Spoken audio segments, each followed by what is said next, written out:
Strange but true stories, tales from the light side, the dark side, and the other side. I'm Steve White.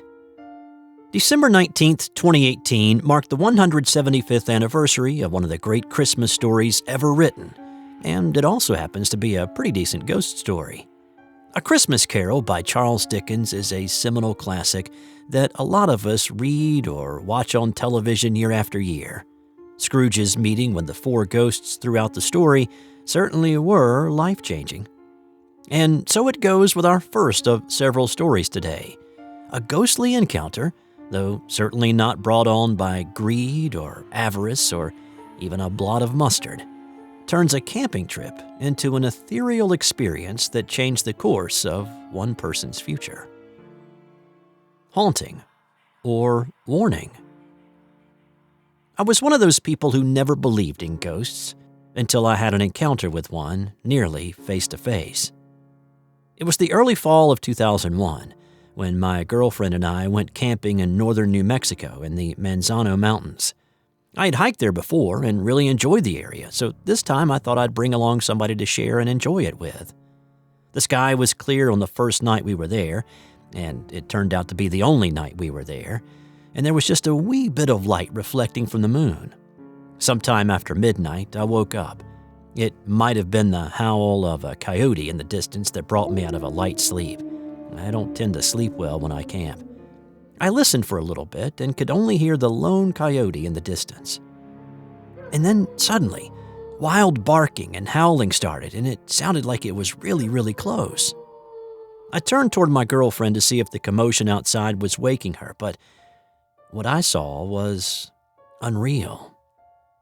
I saw a dark figure with a distorted, translucent face hovering right above my girlfriend. I was a little freaked, but it gave me more of a calming feeling, like it didn't mean any harm. The spirit appeared to be that of a female, and the eyes were bright and clear. It had reddish flowing hair and was wearing a dark cloak with a hood. The entity didn't look at me, but rather looked past me, like off in the distance. The figure dissolved a few moments later, and my girlfriend never woke up during the sighting. The coyote had gone as well. It was very quiet outside. I don't remember sleeping anymore that night. I didn't know whether to tell my girlfriend or not when she woke up the next morning. I didn't want to freak her out, but I also wanted to talk to her about it, let her know about it. I didn't tell her for a few days, wrestling with the decision to talk to her or not. And when I finally did tell her, she freaked out like I figured she would. Who could blame her? I was telling her a spirit or an entity or whatever it was floating right over the top of her. What if it had tried to hurt her? I don't know if it was because of that or something else maybe, but we broke up soon after.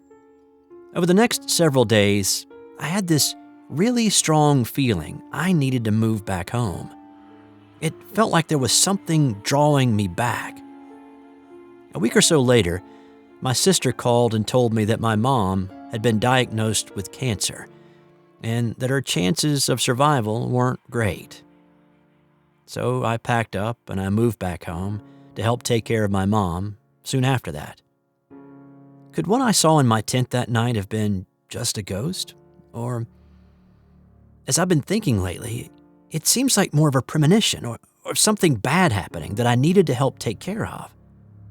My mom lasted about a year before the cancer took her, but during the time that I was living back at home and helping out, I met my future wife, and strangely enough, she had red hair, just like the figure I saw on that weird night in New Mexico.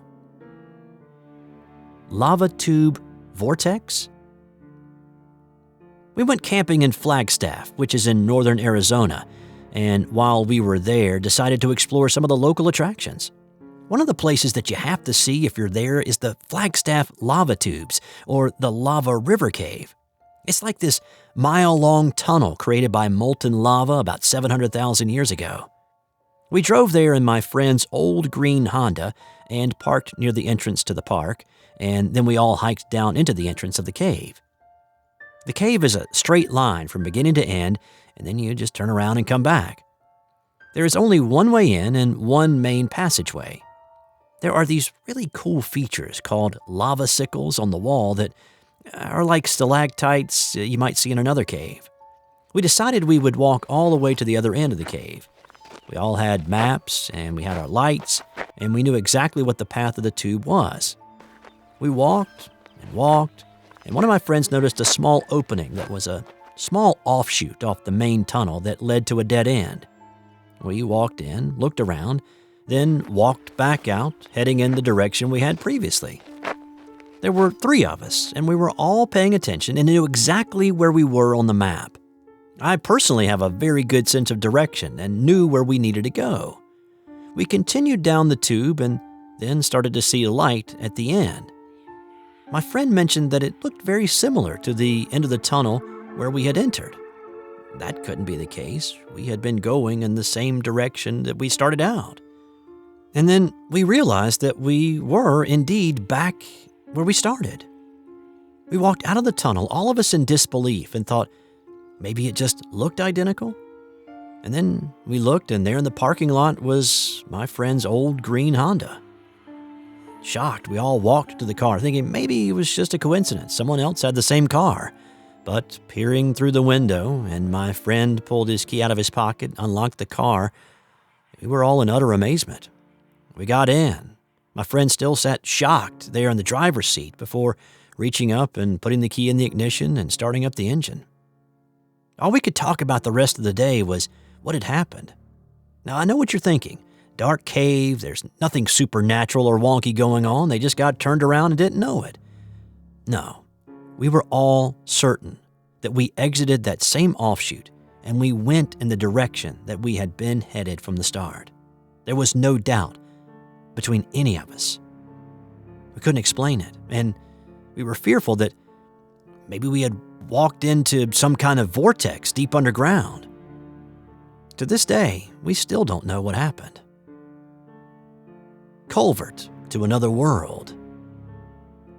In 1994, when I was about 9 years old, my family and I moved to Edgewater, Florida, a small town on the Atlantic coast about 2 hours south of Jacksonville. We traveled down a few days early, but we couldn't move in right away to our new house, so we ended up spending a few nights at a local hotel. My aunt and uncle lived nearby, and we went there one day to spend some time with them. It was around 2 in the afternoon. The adults sent me and my cousins outside to play so they could talk. I was the youngest, and my much older cousins soon left me alone in the front yard, and they went down the street to their friend's house, and apparently I wasn't invited to go. I started wandering around, and I walked to the end of my uncle's driveway. There was a culvert that passed under the concrete slab. It was narrow, only a couple of feet in diameter, but just big enough for a kid my size to crawl in, so I did. This was a time before helicopter parents. I crawled all the way to the other side, climbed out, brushed the dirt off my pants, and looked around. The neighborhood looked totally different. The layout of the houses was not the same as I remembered. I turned to look at my uncle's house, but even that was different too, and to my dismay, my parents' car was gone. I got a little scared and crawled back through the culvert.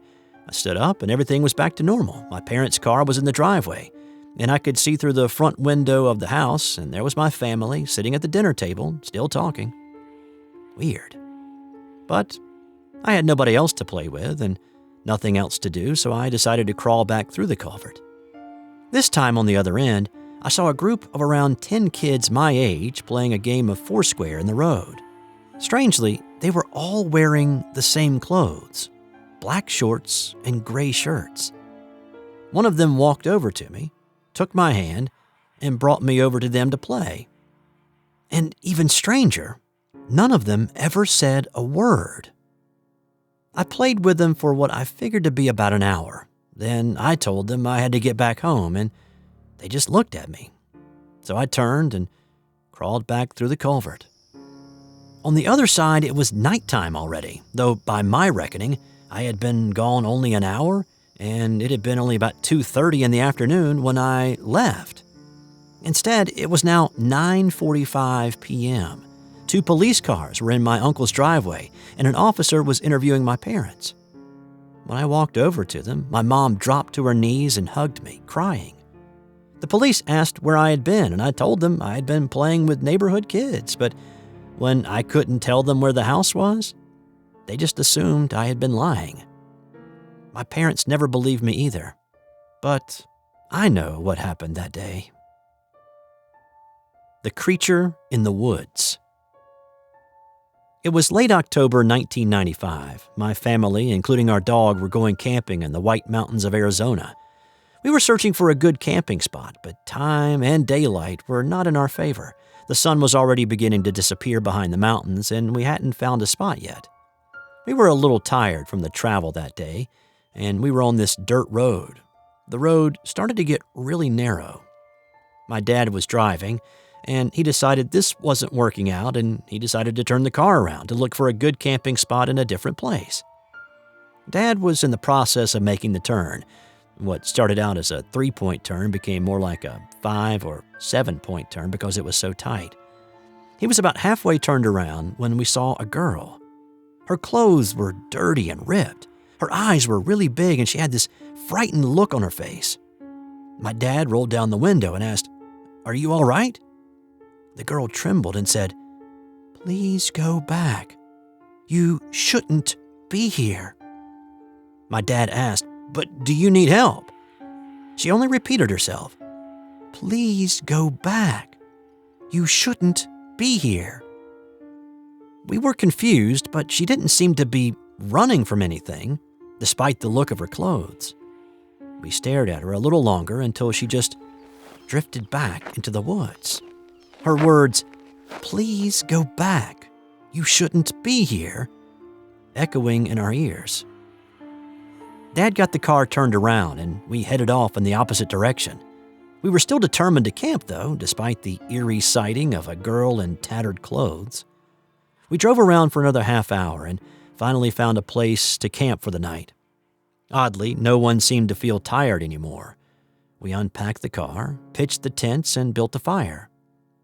We settled down around the fire, but all we could talk about was the strange appearance of the girl. My dad got quiet and then told us all to hush. Dad was always making jokes, but this time, we all could tell he was serious. We got this feeling of being watched. We couldn't hear anything, but we were a bit on edge. And then we heard it. A roar from the woods that seemed to come from right behind me. It was a bone-rattling, spine-tingling roar that froze us in fear. And then we heard the bushes rustle, and this creature bolted along the edge of our campsite, the fire casting a light on his figure. It stopped, looked at us, and bared its teeth. It had really sharp teeth, yellow eyes, and no fur. It was about the size of a bear, but it was really thin, like flesh and bones thin. And it stared at us for what seemed like a really long time, but was probably no more than 8 to 10 seconds. Our dog was pretty fearless most of the time, but this time he was whimpering and cowering under our legs. The creature then took off back into the woods. As soon as we couldn't hear it anymore, we hopped up, packed up our tents, snuffed the fire, and flung gravel getting out of there as quickly as we could. That abbreviated camping experience was the last one we ever took. Between the image of the girl telling us we shouldn't be there to the hairless creature with the sharp teeth, I haven't found any motivation to return to the wilderness. But I will always wonder what we experienced as a family that night. So, who wants to go camping now? Or heck, even go outside? This has been another strange but true stories. Do you have a strange story you would like to share with us? We'd love to hear about it. Send your story to strangebutTrueStories2@gmail.com. Tell us what you thought of this video in the comments below, and subscribe if you haven't already. Check out our website, and also we have some really cool stuff at teespring.com. And just type in Strange But True once you get there. Thanks for watching this video. I'm Steve White. Until next time.